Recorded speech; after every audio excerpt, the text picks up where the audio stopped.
Stay tuned. Dun, dun, dun, dun, dun, dun, dun, dun. Let's go. The Washington Commanders. There it is. Yeah, buddy. Moving on to the next segment. The one thing we hate to talk about, but it's always been a big issue for us. So we're definitely going to address it. Injury news on the team. As we talked about the PUP list a week ago, there was the 4 names on there: Chase Young, Logan Thomas, Roulier, and Larson. Roulier is off. Mm-hmm.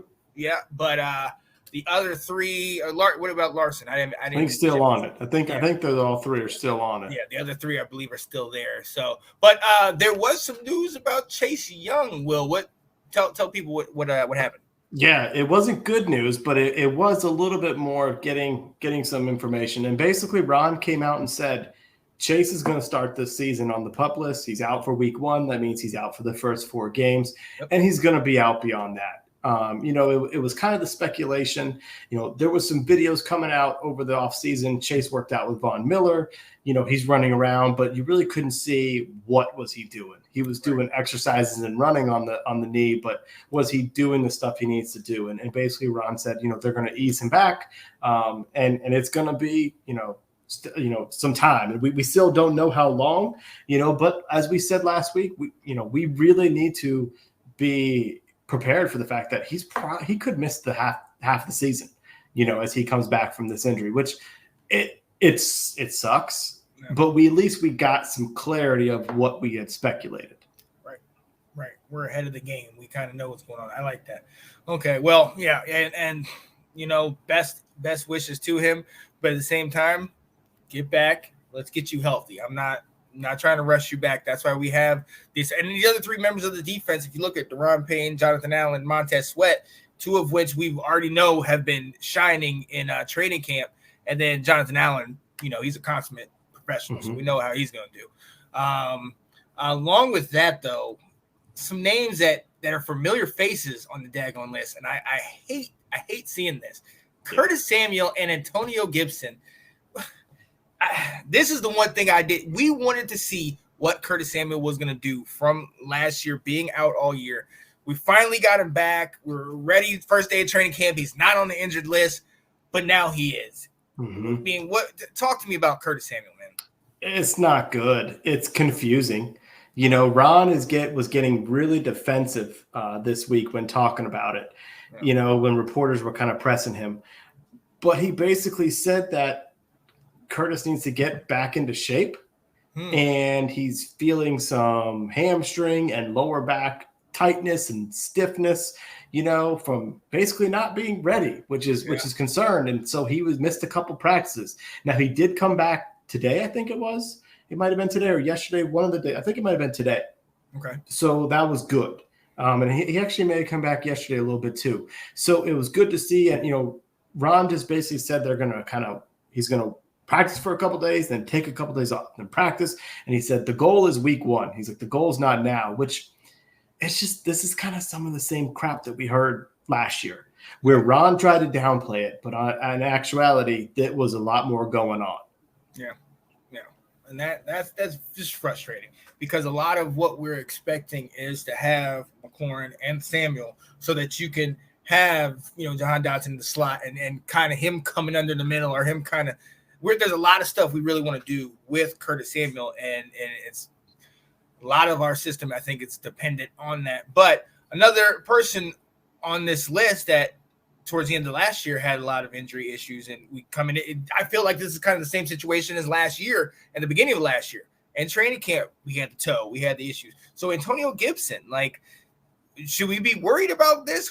Should we be concerned, or what do you think? Yeah, I think he was a surprise. I don't think we need to be concerned because he is back, but apparently he started training camp. They didn't put him on the PUP list, but he didn't participate the first couple of days of training camp. And they're like, oh, well, it comes back from mini camp in June. And it's like, wait a minute, you had something in June and you've had 6 weeks off and you're still not ready to go. Now they did say, hey, if it was regular season, he probably would go, but they just didn't feel the need to. So he's back. I saw him running routes. He participated in the full pads, and he actually shined in pass pro, which was good to see. So I think that one's not as concerning. Kind of going back to the Curtis Samuel thing, they were talking about how important he is to this offense. There was a time, so it was yesterday that he came back, where they were just moving all the receivers around. And between him, McLaurin, and Dotson, it's one of these like pick your poison. And for the defense, like, who are we going to man coverage on this? Who are we going to leave in single coverage? And they were talking about a play with Curtis Samuel in there where McLaurin went to the slot and Samuel went outside.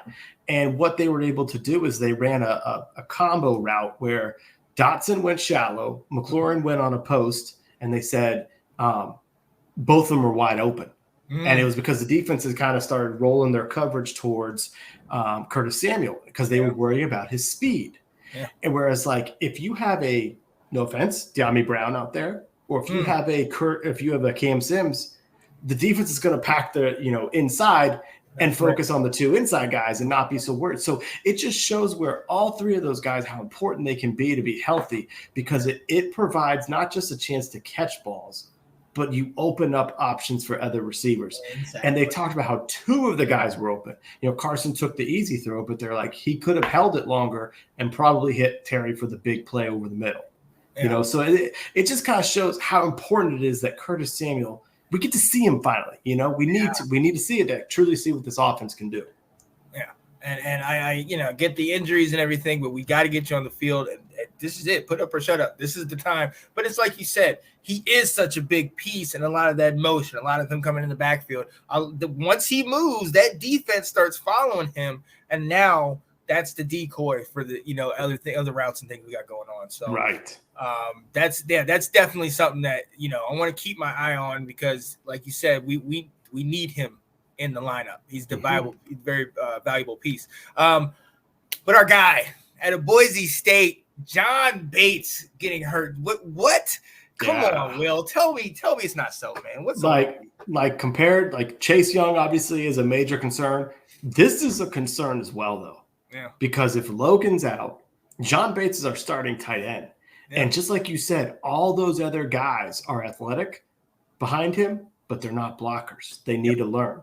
And that's a little concerning. This kind of came out of nowhere. So let's just hope it's, I think they said it was his leg. So let's just hope this is just something a little nagging, a little bit of, he ramped up the workouts, what they're doing. And it's just stiffness, soreness, that type of thing.